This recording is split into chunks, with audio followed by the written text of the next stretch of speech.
And the next thing is once you get your text back and you're comfortable with the text, then on that same website, find somebody that will actually format it for Kindle for you and format it for CreateSpace. CreateSpace, and both of these versions are actually companies that Amazon runs.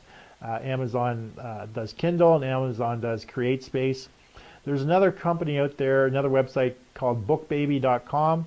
That's another place where you'd upload your content for your book, and they'll actually, they work with other retailers, both really sort of brick and mortar retailers as well as online retailers. So bookbaby.com, amazon.ca if you're in Canada, amazon.com if you're in the US, and or go to your country's Amazon, and that's where you're actually going to upload the contents. So you've got the edited version. You're sending it off now to somebody on Fiverr to get it formatted for the appropriate website, whether it be Kindle, which is the electronic version of the book. CreateSpace is where you can actually get the printed version of the book created. So when somebody buys on Amazon the printed book to get shipped to them, it's actually printed on demand. So you need to have the files ready so that when Amazon needs to print a book, that they just upload the files, your book gets printed, created, and then sent out to that particular person. They don't create your books and stock them in a warehouse. It's basically CreateSpace's print on demand in a lot of cases.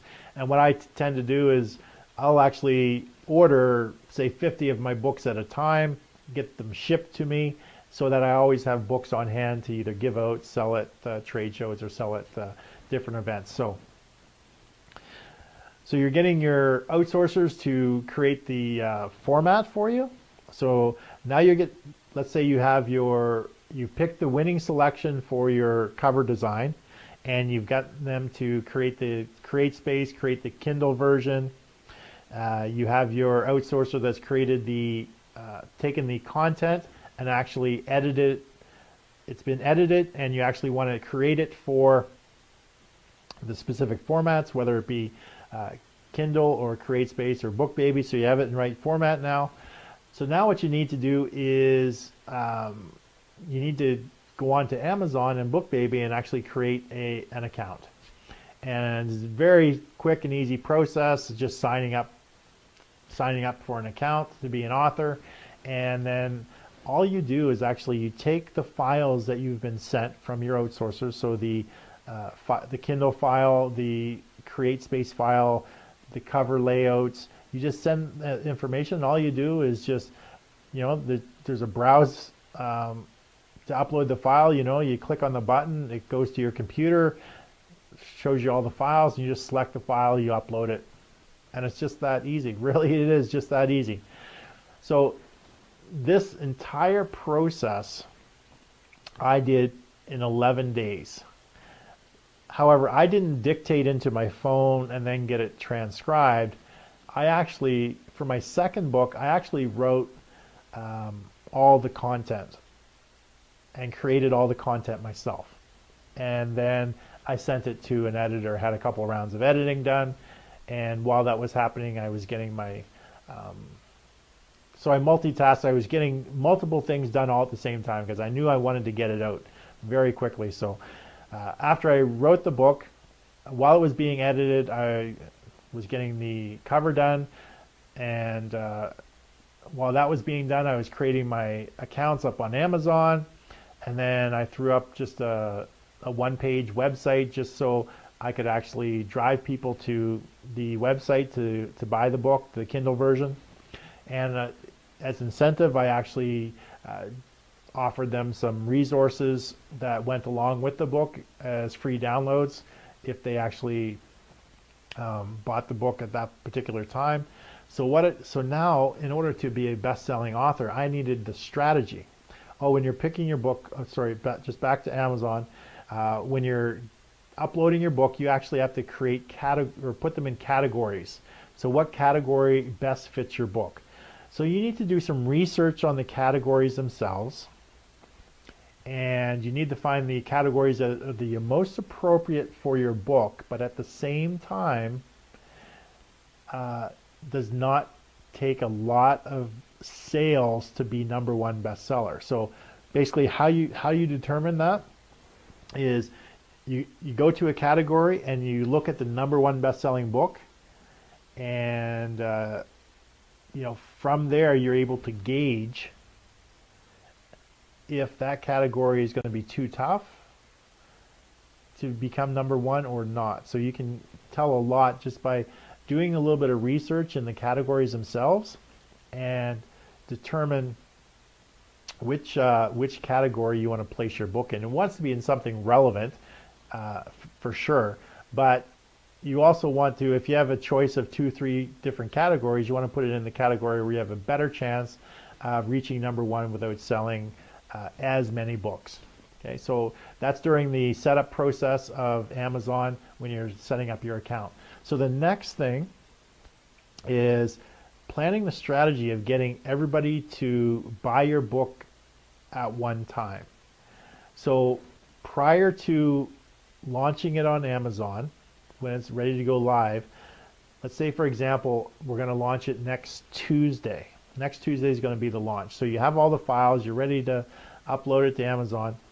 So you want to launch it next Tuesday. So what you want to do is you want to start marketing to your existing database, your list, your friends, your family, say, hey, I'm going to launch my book.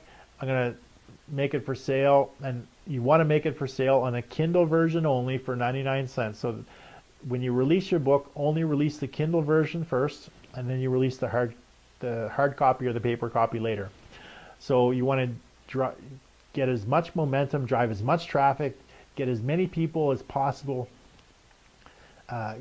ready and ramped up and excited for the launch of your book, which is going to take place on next Tuesday. So you're sending out constant emails, you're doing Facebook posts, you're going live on Facebook, you're doing Instagram posts, you're doing videos on Instagram, you're tweeting, any social media possible, you're doing that, Snapchatting, and just on a regular, consistent, persistent basis, every single day, you're hitting every single platform, multiple times a day, just driving as much traffic as you can, gearing people up for the launch of your book. And it could even be the pre-launch, meaning that your book's not completed, but you're launching it anyway. Amazon allows you to do a pre-launch where you just have to have the content done within 60 days, I think, after the actual launch. So there's a time frame there. So you're gearing up and you're getting everybody ramped up and generating as much interest as possible, as much momentum, as much excitement as possible, so that when your book is launched on Amazon, you have as many people going and buying it as possible for the 99-cent Kindle version.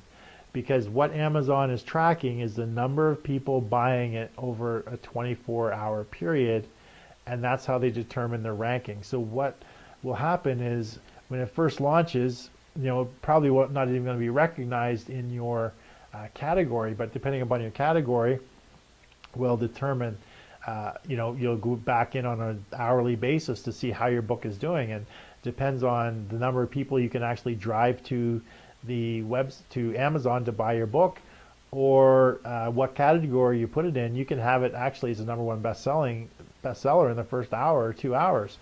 Now, some friends of mine were just doing a book launch, and it took them till 12, 14 hours before he actually reached number one. He was in a very difficult category.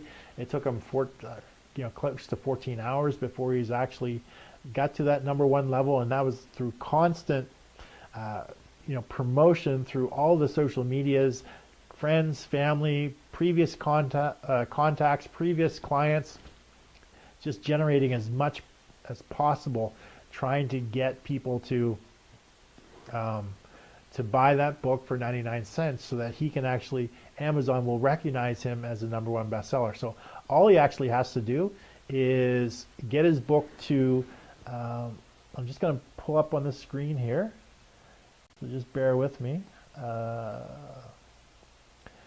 You just have to get your book to this particular level so that it shows as actually the number one bestseller. You see that number one bestseller in the orange sort of ribbon, and it's showing as #1 bestseller.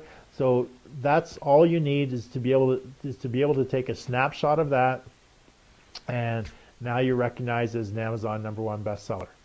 So how many copies do you have to sell in order for that to happen? Well, that really determines on the category you put it in, and that's really the biggest determining factor, is what the category is. So that is sort of in a nutshell how you can actually become an Amazon #1 best-selling author in 14 days or less.